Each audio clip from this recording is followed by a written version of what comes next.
Nunca olvidaré el sonido de mi cuerpo cayendo sobre el frío concreto, el rostro de mi nuera distorsionado por la rabia, sus dedos aún marcados en mi brazo, y mi hijo parado en el umbral, mirando al suelo, incapaz de defenderme.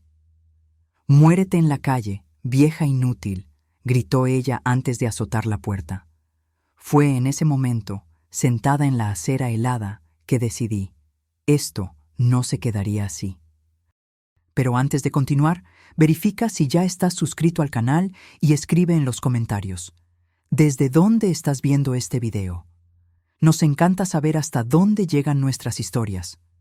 Mi nombre es Elena, tengo 68 años y hasta hace 6 meses tenía un hogar, una familia y dignidad. Hoy, sentada en este apartamento prestado, puedo ver cuánto ha cambiado mi vida desde aquella noche lluviosa de marzo.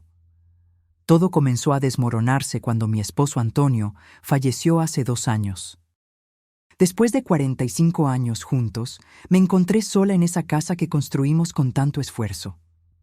Nuestra única hija había muerto joven, dejando solo a mi hijo Roberto, que vive en otra ciudad. Antonio siempre decía que deberíamos transferir la casa a nombre de nuestro hijo, pero nunca llegamos a formalizarlo. El documento continuaba a mi nombre. Después del luto, decidí que necesitaba compañía. La soledad se había vuelto insoportable. Llamé a Roberto y le sugerí que él, Claudia, su esposa, y mi nieto vinieran a vivir conmigo. Él dudó inicialmente, pero terminó aceptando después de una conversación con Claudia. En aquel momento, lo interpreté como generosidad de su parte. ¡Qué ingenuidad la mía! Los primeros meses fueron tranquilos. Claudia se mostraba servicial, elogiaba mis recetas, pedía consejos sobre la educación del niño. Roberto parecía más distante, siempre inmerso en el trabajo. Yo estaba feliz de tener movimiento en la casa de nuevo. Entonces noté cambios sutiles. Mis retratos con Antonio fueron gradualmente retirados de las paredes y sustituidos por fotos de ellos. Mis muebles favoritos comenzaron a desaparecer, vendidos sin mi consentimiento. «Solo estamos modernizando, doña Elena», decía Claudia con una sonrisa que no le llegaba a los ojos. Comencé a notar cómo ella cambiaba cuando Roberto no estaba cerca. Las sonrisas desaparecían, sustituidas por órdenes y críticas constantes. «No pongas tus medicinas en la mesa de la cocina, parece casa de anciana enferma», o «¿de verdad necesitas ver la televisión tan alto? Ten consideración». Pequeñas humillaciones diarias que yo tragaba en silencio, por miedo a la soledad. Intenté hablar con mi hijo, pero él siempre minimizaba. «Mamá, estás exagerando. Claudia solo está tratando de organizar la casa». Su mirada siempre se desviaba de la mía, como si supiera, en el fondo, que algo estaba mal. La situación empeoró cuando descubrí que habían pedido un préstamo usando la casa como garantía, falsificando mi firma. Encontré los documentos por casualidad, mientras buscaba una receta antigua en el cajón de la cocina. Confronté a Claudia esa noche, cuando Roberto llegó del trabajo. «¿Cómo pudieron hacer esto? Esta casa fue construida con el sudor de tu padre y el mío, Roberto». Claudia explotó antes de que mi hijo pudiera responder. «Esta casa ya es nuestra. ¿Crees que estamos aquí por caridad? Roberto es hijo único, todo esto será de él de todos modos». «Pero aún estoy viva», respondí, sintiendo mi rostro arder de indignación. Fue cuando ella se acercó a mí, sus ojos chispeando de rabia. «Por ahora», murmuró lo suficientemente bajo para que solo yo lo escuchara. Esa noche no dormí. Por primera vez, sentí miedo real dentro de mi propia casa. A la mañana siguiente, llamé a mi amiga Lourdes, la única persona en la que aún confiaba. Acordamos que iría a su casa para hablar sobre qué hacer. Arreglé una pequeña bolsa con documentos importantes y algo de ropa. Cuando estaba a punto de salir, Claudia apareció en la puerta de mi habitación. «¿A dónde crees que vas?» «A visitar a una amiga», respondí, tratando de sonar casual. Ella me arrebató la bolsa de las manos y vació el contenido en el suelo. Cuando vio los documentos de la casa, su rostro se transformó en pura furia. ¿Así que eso es? ¿Vas a intentar perjudicarnos, después de todo lo que hemos hecho por ti? Roberto apareció en el pasillo, atraído por los gritos. ¿Qué está pasando? Tu madre está tratando de quitarnos la casa. Quiere ir a un abogado para desalojarnos. Intenté explicar, pero Claudia ya había agarrado a mi hijo por el brazo, llenando sus oídos de mentiras.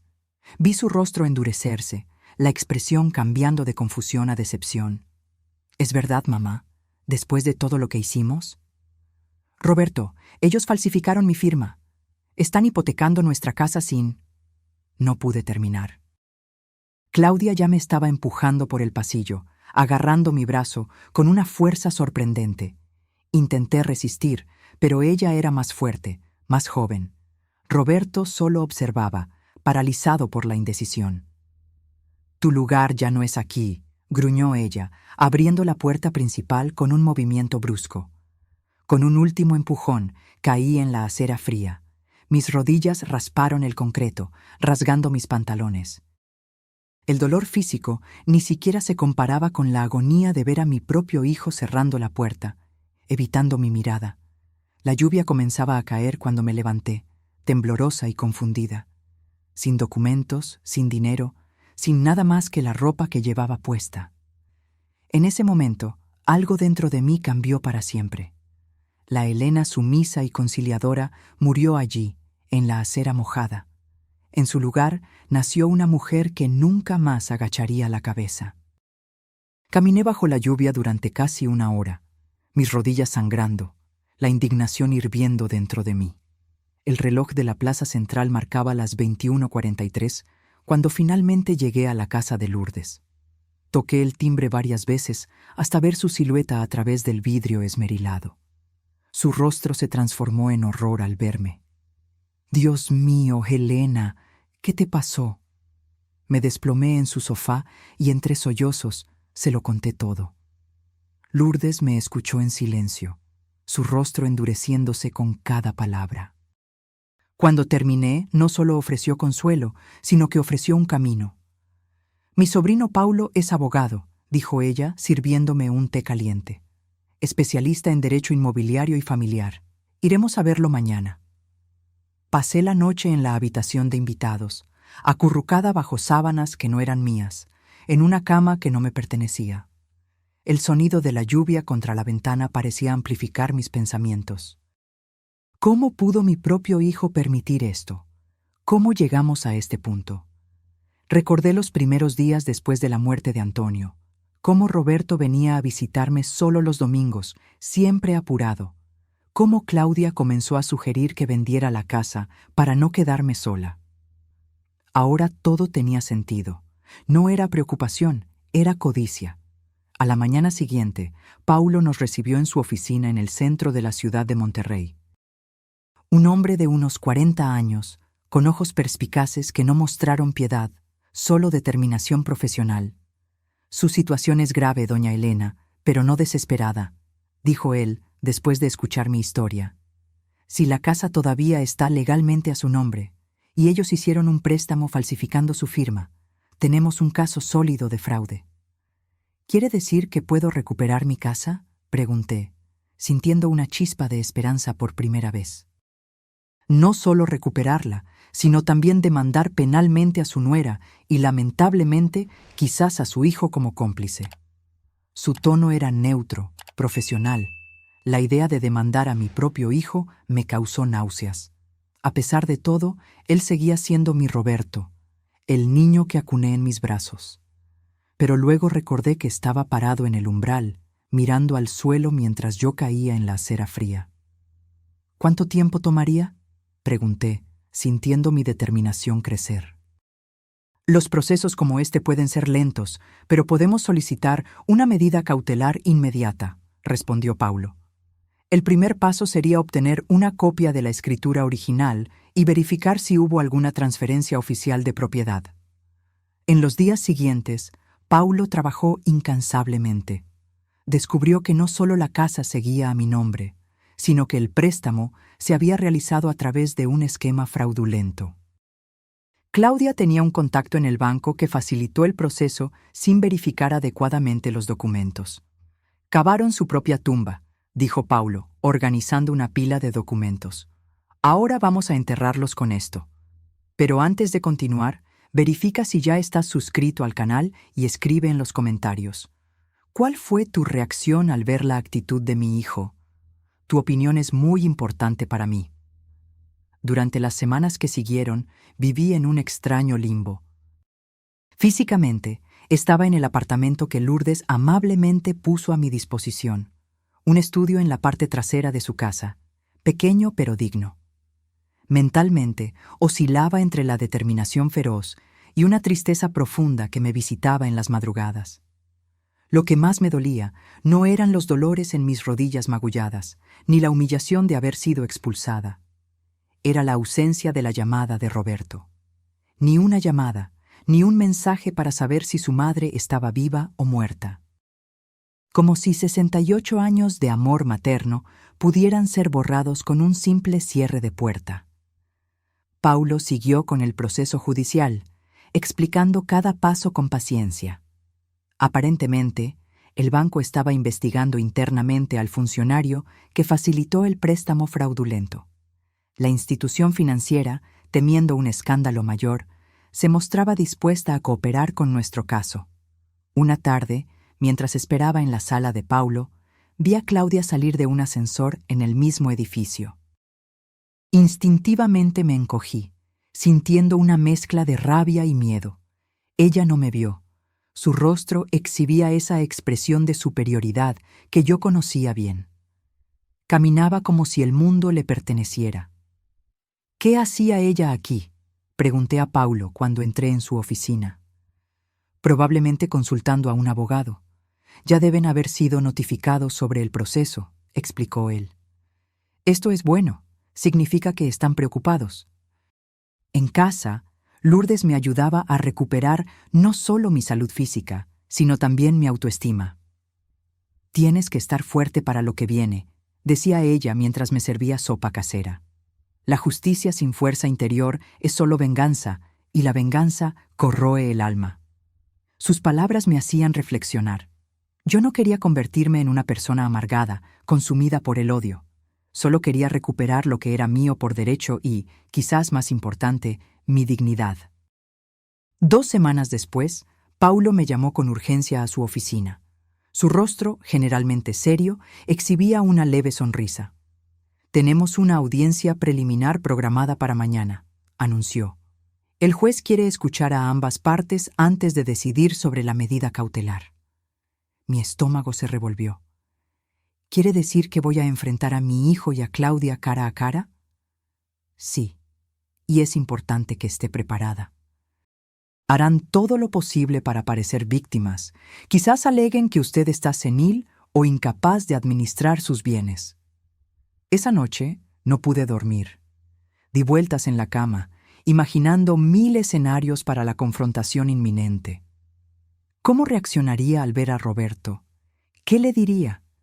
Las preguntas me atormentaban, mezclándose en pesadillas donde yo estaba de nuevo caída en la acera, la lluvia lavando mis lágrimas. La sala de audiencias era más pequeña de lo que imaginaba, más parecida a una oficina formal que a los tribunales que veía en la televisión. El juez, un hombre de mediana edad, con ojos cansados pero atentos, nos observaba sobre sus gafas de lectura. Cuando Roberto y Claudia entraron, acompañados por un abogado de aspecto caro, sentí que mi corazón se aceleraba. Mi hijo estaba más delgado, con ojeras profundas. Nuestras miradas se cruzaron por un breve momento, y vi algo en sus ojos. ¿Culpa? ¿Remordimiento? Antes de que él desviara la mirada al suelo, como había hecho aquella noche fatídica. Claudia, por otro lado, mantenía la postura altiva, como si estuviera haciendo un favor al comparecer. Vestía impecablemente, con joyas que reconocí como regalos que Antonio me había dado años atrás. La audiencia comenzó con las presentaciones formales. Paulo expuso nuestra versión primero, detallando la falsificación de la firma, el préstamo fraudulento y culminando con mi expulsión violenta de la casa. Presentó fotos de mis heridas, informes médicos y la escritura original de la casa. Mi cliente no solo fue víctima de fraude, señoría, sino también de violencia física y abandono por parte de su propia familia, concluyó Paulo. Solicitamos la reintegración inmediata de la posesión y la suspensión de cualquier transacción relacionada con el inmueble hasta el juicio final.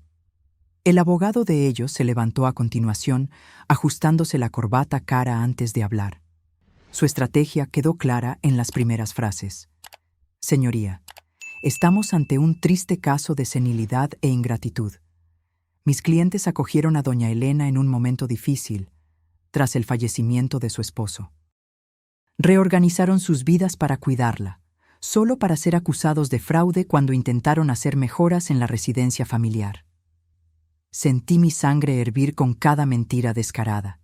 Él continuó, pintándome como una anciana confusa que había acordado verbalmente las transacciones y luego olvidado debido a la edad avanzada.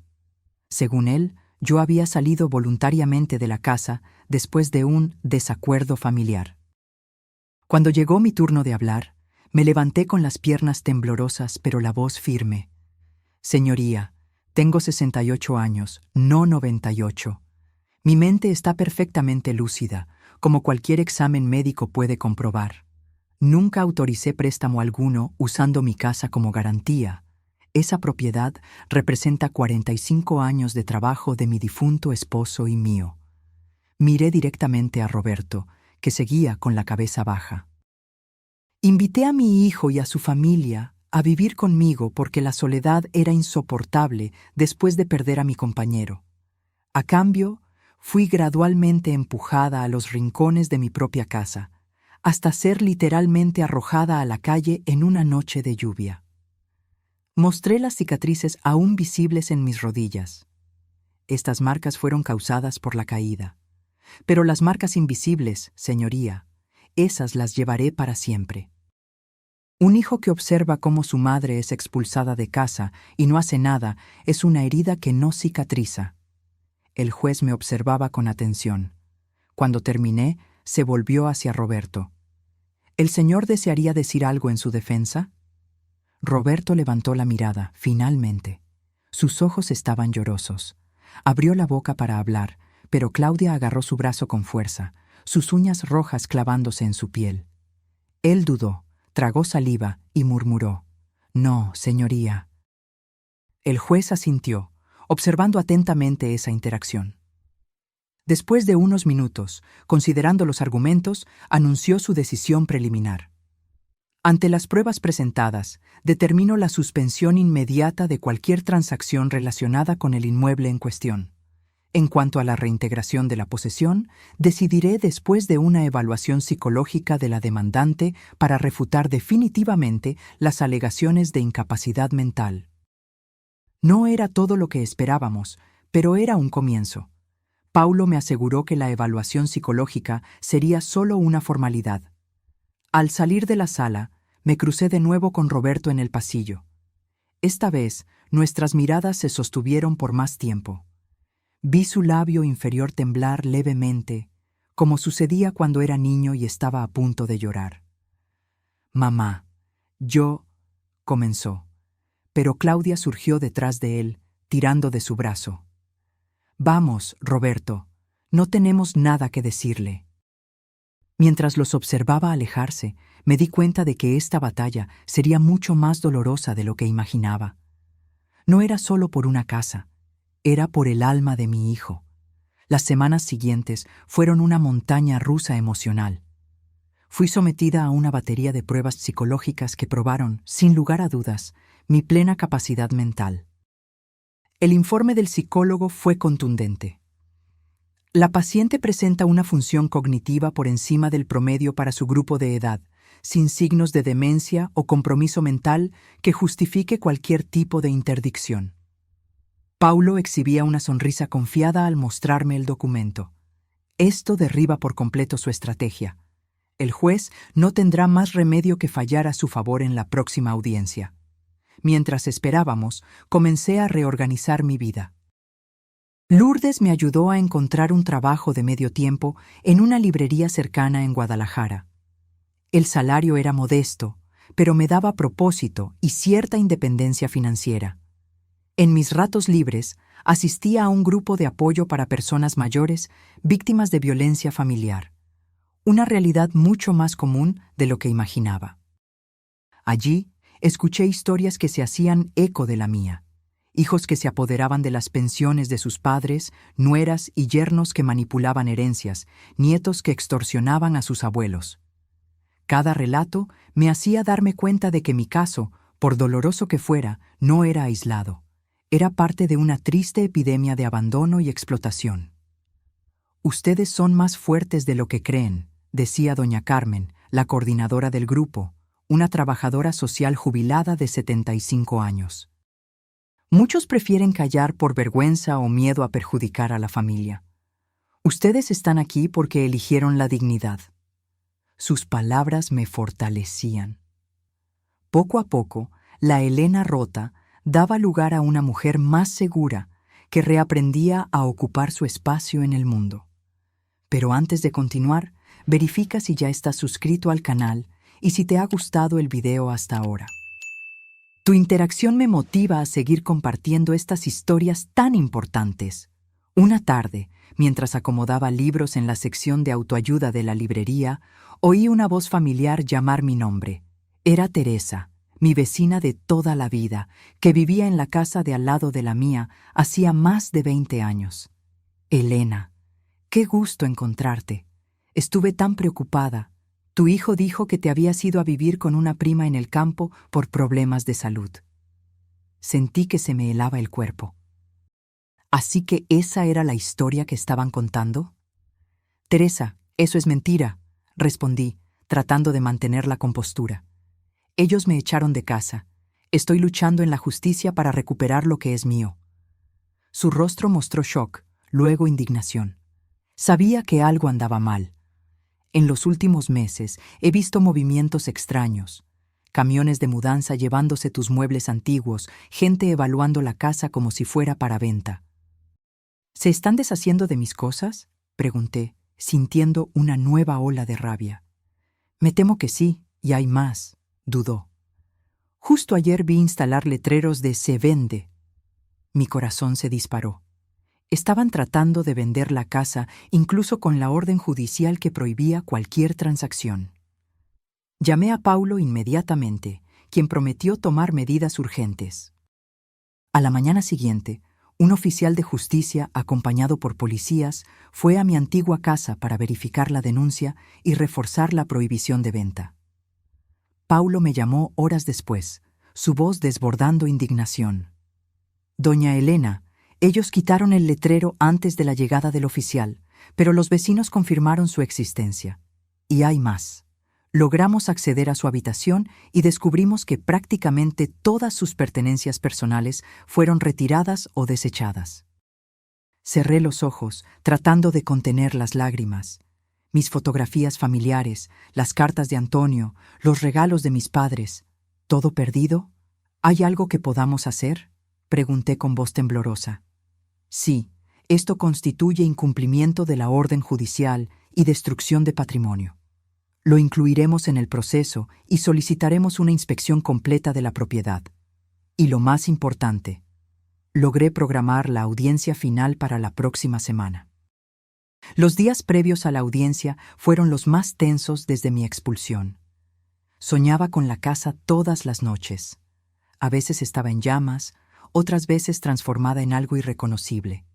En una pesadilla recurrente, regresaba para encontrar solo un terreno vacío, como si la construcción nunca hubiera existido. En la víspera de la audiencia, mientras organizaba mis documentos, recibí una visita inesperada. Roberto estaba parado en la puerta del apartamento de Lourdes, solo, con ojeras profundas y aspecto abatido. «¿Puedo pasar, mamá?», preguntó con voz casi inaudible. Mi primer impulso fue abrazarlo, decirle que todo estaría bien.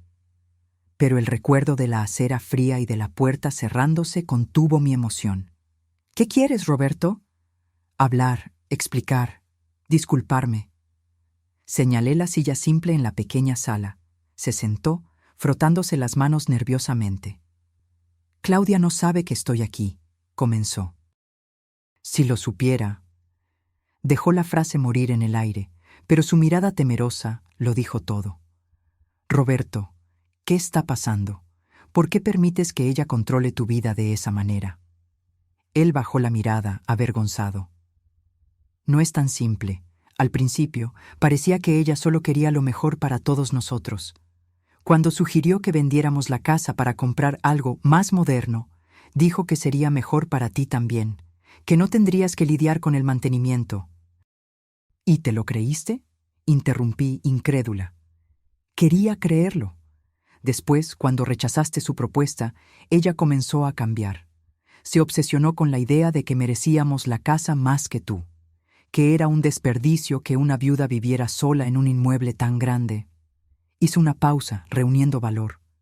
Cuando descubrí el préstamo, ya era demasiado tarde. El dinero ya estaba gastado, en ropa cara, joyas, un coche nuevo para ella. Intenté confrontarla, pero ella amenazó con dejarme, llevarse a nuestro hijo. ¿Entonces elegiste sacrificar a tu madre para salvar tu matrimonio? Pregunté, sintiendo una mezcla de rabia y lástima. Fui un cobarde, admitió, las lágrimas finalmente escapando. Esa noche, cuando ella te empujó, debería haber hecho algo, cualquier cosa, pero me quedé paralizado, como si estuviera viendo una película, no mi propia vida. Nos quedamos en silencio por unos minutos. Una parte de mí quería perdonarlo inmediatamente. Otra parte se preguntaba si esa visita no era solo otra estrategia de Claudia, tal vez para hacerme desistir del proceso en la víspera de la audiencia. ¿Por qué estás aquí ahora, Roberto? ¿Qué cambió? Sacó un sobre arrugado de su bolsillo y lo puso sobre la mesa. Encontré esto escondido en su cajón. Son correos electrónicos entre Claudia y un agente inmobiliario. Ya vendió la casa, mamá, firmando como tú. La transferencia se realizaría tan pronto como consiguieran una declaración médica que atestara tu incapacidad. Tomé el sobre con manos temblorosas. Las pruebas eran incontestables. Copias de contratos, transferencias bancarias, todo con mi firma falsificada. Esto es un crimen, Roberto, lo sabes. Él asintió lentamente. Lo sé. Y estoy dispuesto a testificar mañana, contarle todo al juez. ¿Y qué hará Claudia cuando lo descubra? Probablemente dejarme, respondió con una sonrisa triste. Pero tal vez eso sea liberación, no castigo. Cuando se levantó para irse, dudé por un momento antes de abrazarlo. Sentí su cuerpo temblar contra el mío, como cuando era niño y tenía pesadillas. Gracias, mamá, susurró. Aunque no puedas perdonarme, gracias por no rendirte. Después de su partida, llamé a Paulo inmediatamente, quien vino a buscar los documentos. Su rostro se iluminó al examinar el contenido. Doña Elena, esto lo cambia todo. Con estas pruebas y el testimonio de su hijo, no solo recuperaremos su casa, sino que su nuera probablemente enfrentará cargos criminales. Esa noche no pude dormir, no por ansiedad o miedo, sino porque finalmente veía el final del túnel. La justicia que tanto busqué estaba al alcance. Aún así, una parte de mí lamentaba el precio. El matrimonio destruido de mi hijo, la familia fragmentada, los traumas que llevaríamos por el resto de la vida. Pero como doña Carmen siempre decía en el grupo de apoyo, la verdad duele, pero el silencio mata. El tribunal estaba sorprendentemente lleno esa mañana. Además de los directamente involucrados en el caso, varios ancianos de mi grupo de apoyo asistieron en solidaridad. Doña Carmen se sentó en la primera fila, ofreciéndome una sonrisa alentadora. Claudia y su abogado llegaron puntualmente, pero sin Roberto. Ella parecía tensa, consultando el reloj repetidamente. Cuando el juez entró y todos nos levantamos, todavía no había señal de mi hijo. ¿Podemos comenzar?, preguntó el magistrado mirando a los presentes. Paulo se levantó. Señoría, esperábamos la presencia de Roberto Oliveira, hijo de la demandante, quien presentaría nuevos elementos al caso. El juez consultó su reloj. Daremos 10 minutos más. Si no comparece, procederemos sin él. Esos fueron los minutos más largos de mi vida. Con cada segundo, mi esperanza disminuía. ¿Había dado Roberto marcha atrás?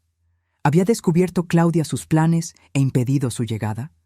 Las posibilidades sombrías se multiplicaban en mi mente. Cuando el juez estaba a punto de declarar el inicio de la sesión, la puerta trasera se abrió.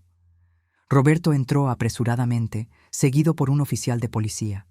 Su rostro estaba marcado por un hematoma reciente, el labio superior hinchado.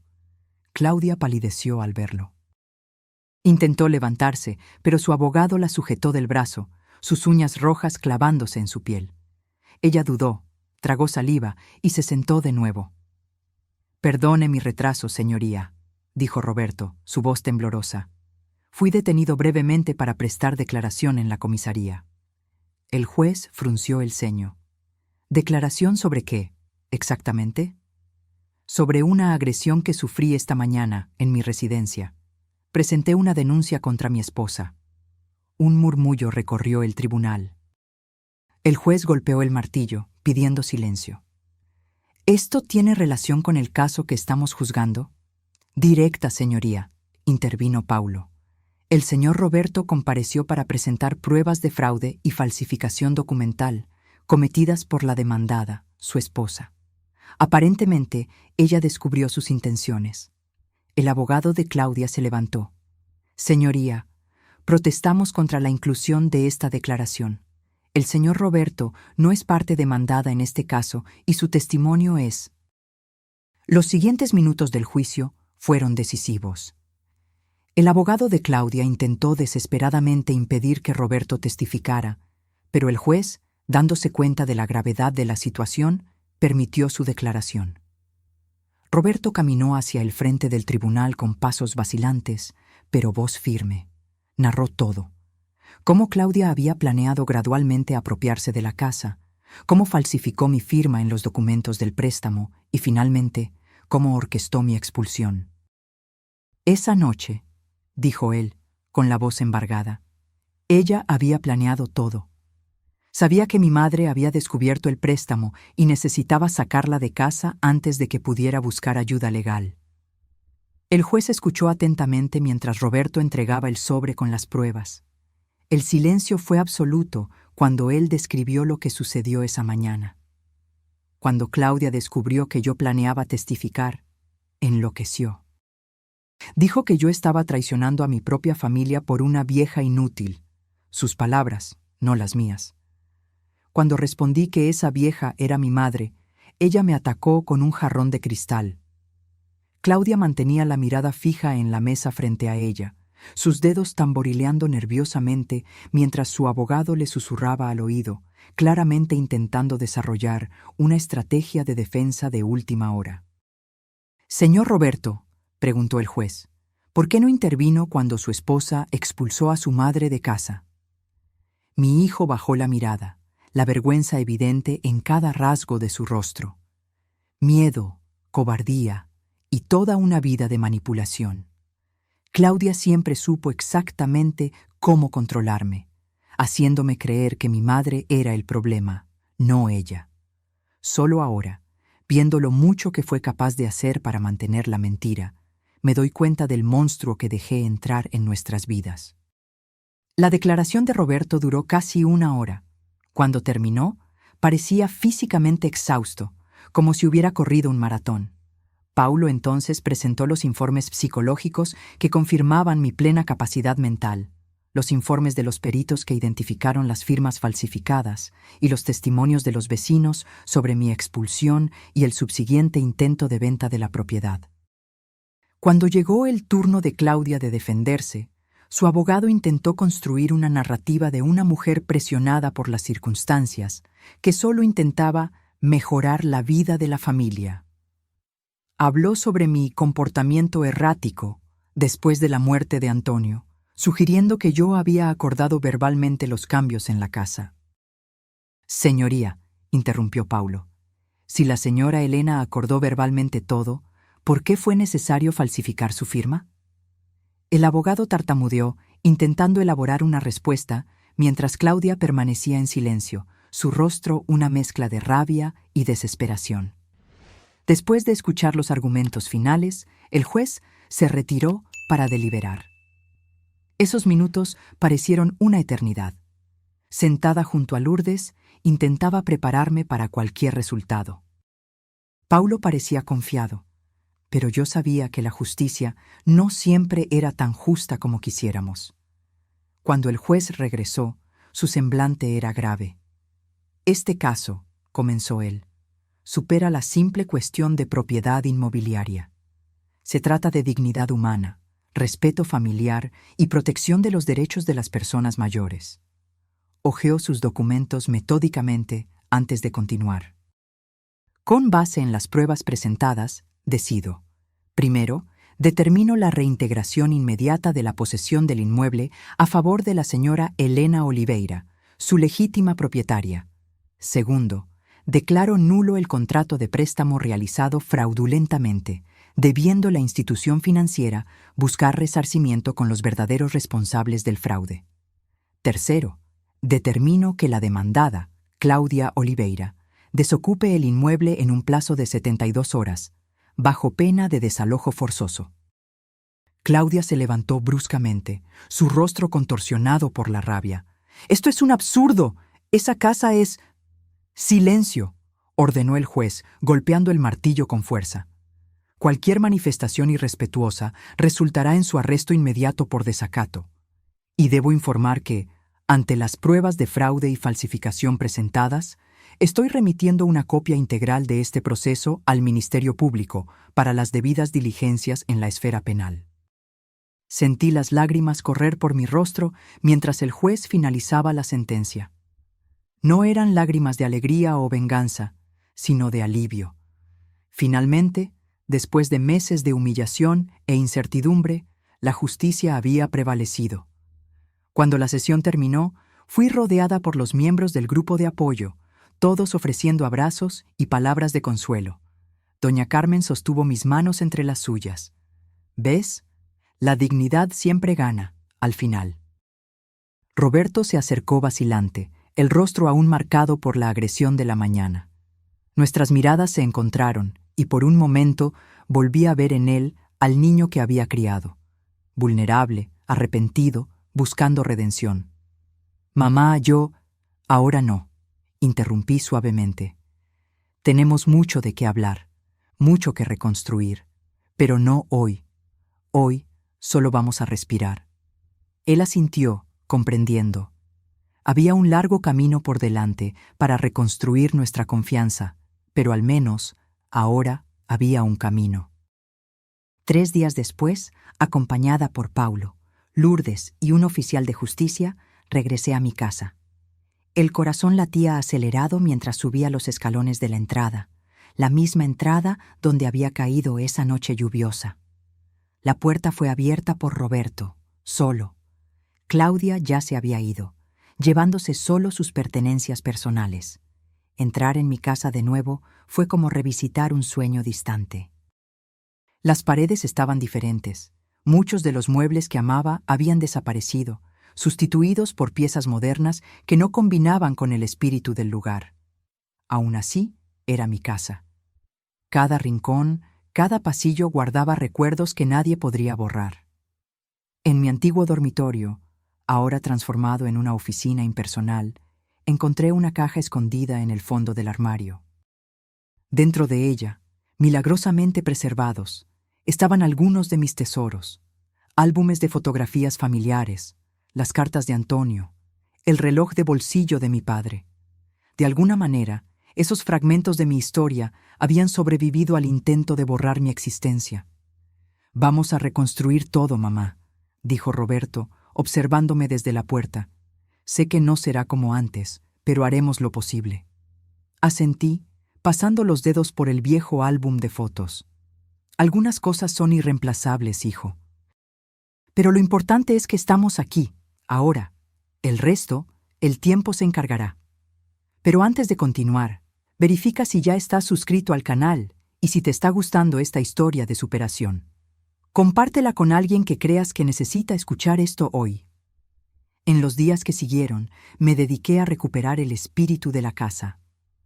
Con la ayuda de Lourdes y otros amigos, limpié cada habitación, reorganicé los pocos muebles familiares que quedaron. Planté nuevas flores en el jardín. Cada gesto era como un ritual de purificación, expulsando las energías negativas que se habían acumulado en esas paredes. Roberto decidió alquilar un pequeño apartamento cerca, visitándome a diario.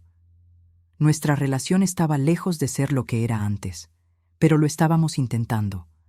Él participaba en el grupo de apoyo conmigo, donde gradualmente comenzó a entender la extensión del trauma que había causado, no solo en mí, sino en sí mismo. Siempre me consideré una víctima de su manipulación, confesó él en una de las sesiones. Pero me di cuenta de que también fui cómplice.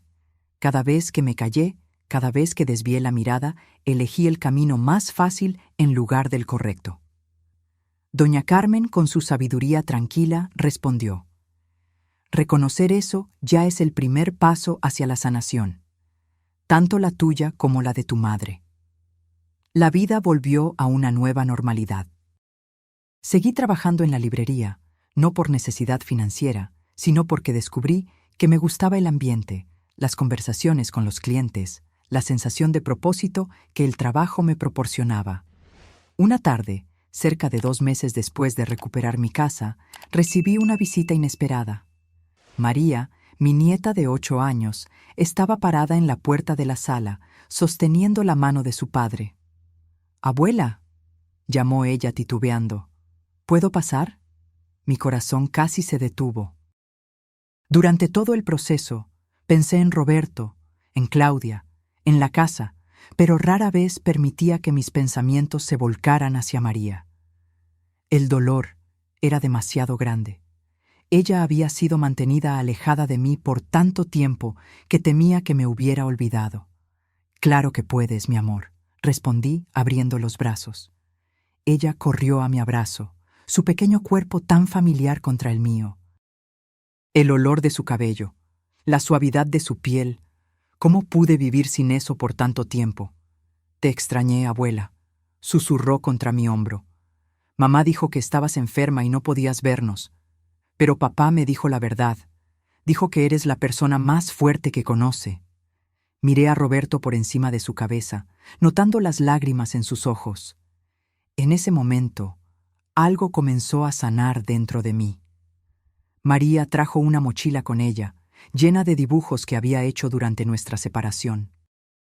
«Este eres tú», explicó, mostrándome un dibujo de una figura sonriente con cabello gris. «Y este es el abuelo en el cielo, cuidándonos». Pasé la tarde entera con mi nieta, escuchando sus historias de la escuela, ayudándola a hacer más dibujos, reaprendiendo las pequeñas particularidades de su ser que casi se habían borrado de mi memoria.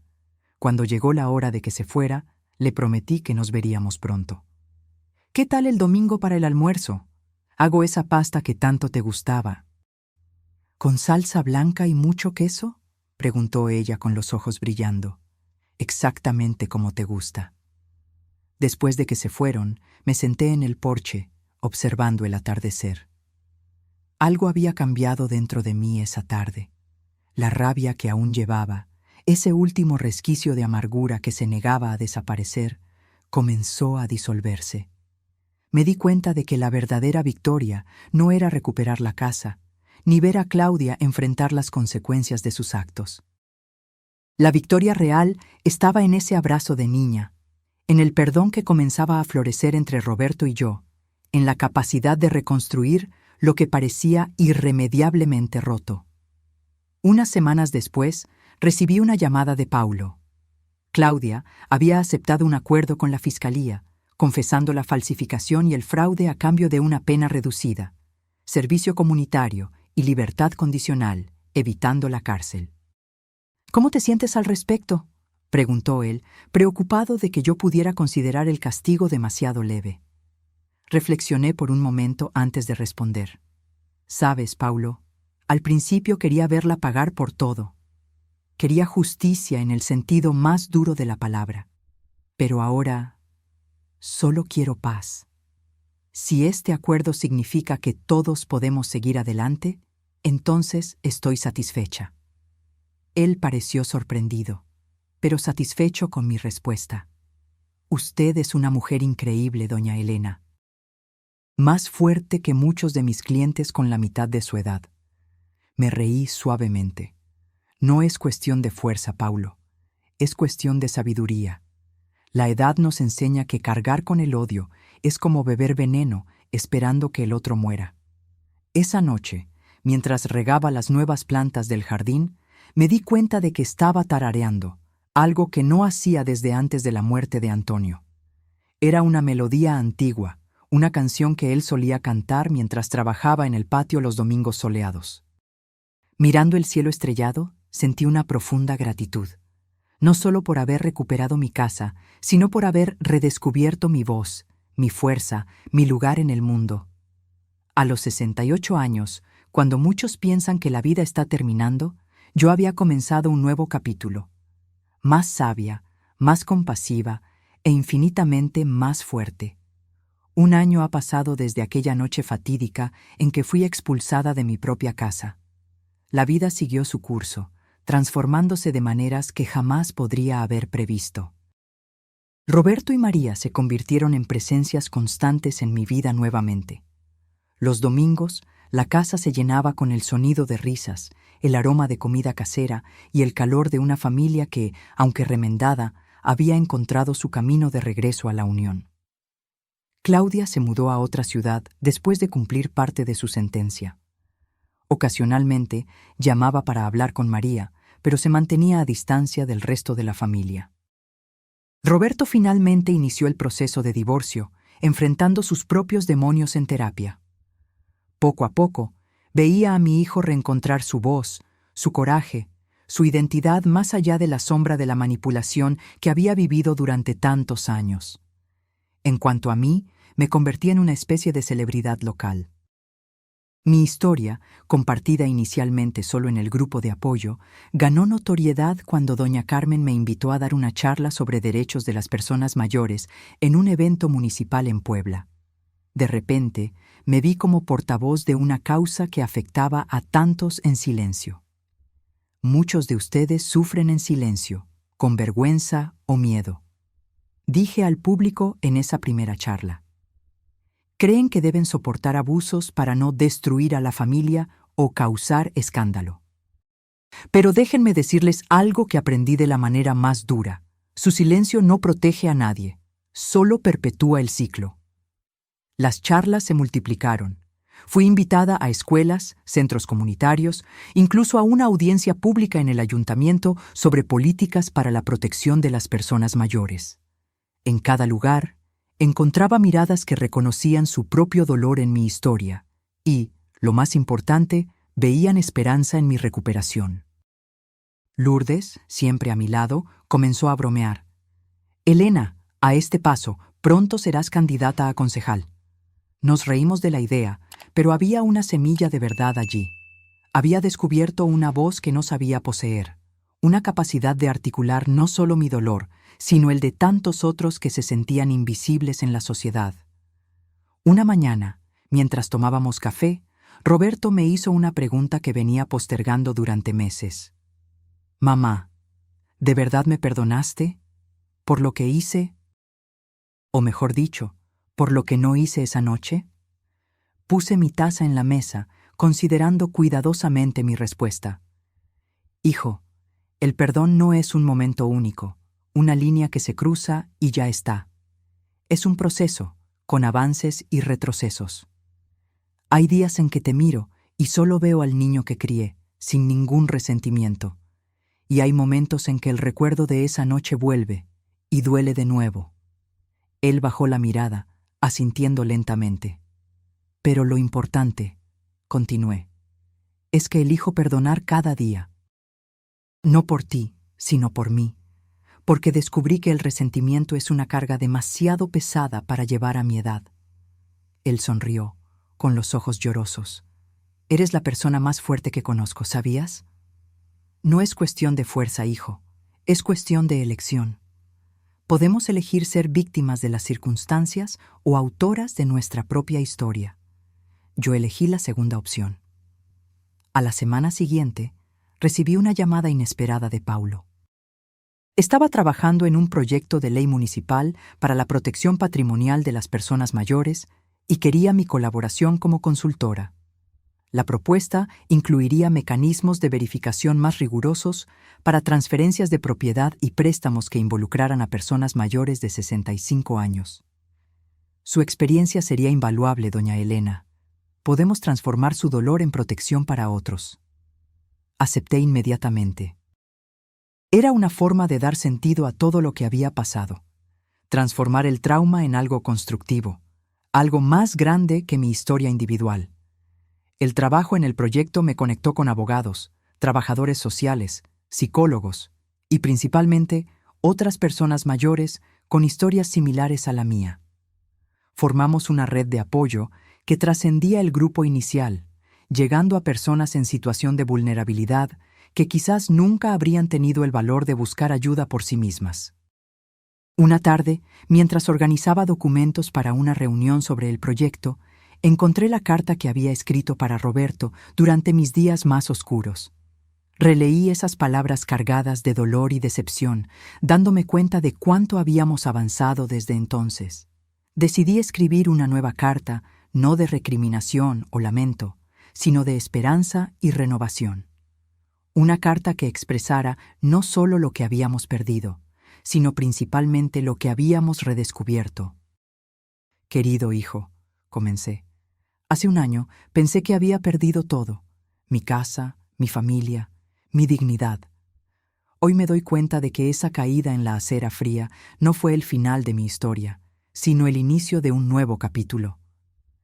Escribí durante horas, volcando en el papel no solo reflexiones sobre nuestra jornada familiar, sino también lecciones que había aprendido sobre resiliencia, perdón y nuevos comienzos.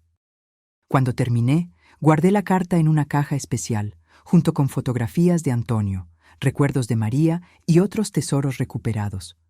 Un día, cuando el momento fuera el adecuado, le entregaría la carta a Roberto. Por ahora, representaba algo solo para mí. Un testimonio de que incluso en las noches más oscuras siempre existe la posibilidad del amanecer. En la celebración de mi cumpleaños número 69, miré alrededor de la mesa repleta de amigos nuevos y antiguos.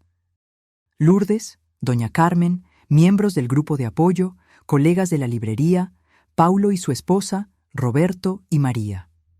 Personas que me habían ayudado a reconstruir no solo mi vida, sino mi fe en la humanidad. Mientras María me entregaba un pastel casero con velas encendidas, hice un deseo silencioso, que mi historia pudiera iluminar el camino de otros que aún caminaban en la oscuridad, que mi voz pudiera dar coraje a aquellos que aún no habían encontrado la suya. Cuando todos cantaban feliz cumpleaños, sentí una presencia familiar a mi lado, casi como si Antonio estuviera allí, sonriendo con orgullo. Tal vez lo estaba. Tal vez había presenciado toda mi jornada, desde la acera fría hasta este momento de celebración. Cerré los ojos y soplé las velas, rodeada por el calor de la familia recuperada y los amigos que se convirtieron en familia. Y supe, con una certeza profunda, que nunca más agacharía la cabeza ante nadie, ni por miedo, ni por vergüenza, ni por amor mal dirigido. Porque a los 69 años, finalmente había aprendido la lección más valiosa de todas. Nuestra dignidad no es algo que otros puedan quitarnos permanentemente. Es algo que podemos reclamar, en cualquier momento, con solo tener el coraje de levantarnos una vez más. Ahora, si te gustó esta historia, haz clic en suscribirte y dime en los comentarios, ¿qué parte te dejó boquiabierto? Y no olvides hacerte miembro para tener acceso a videos exclusivos que no publico aquí. Te espero allí.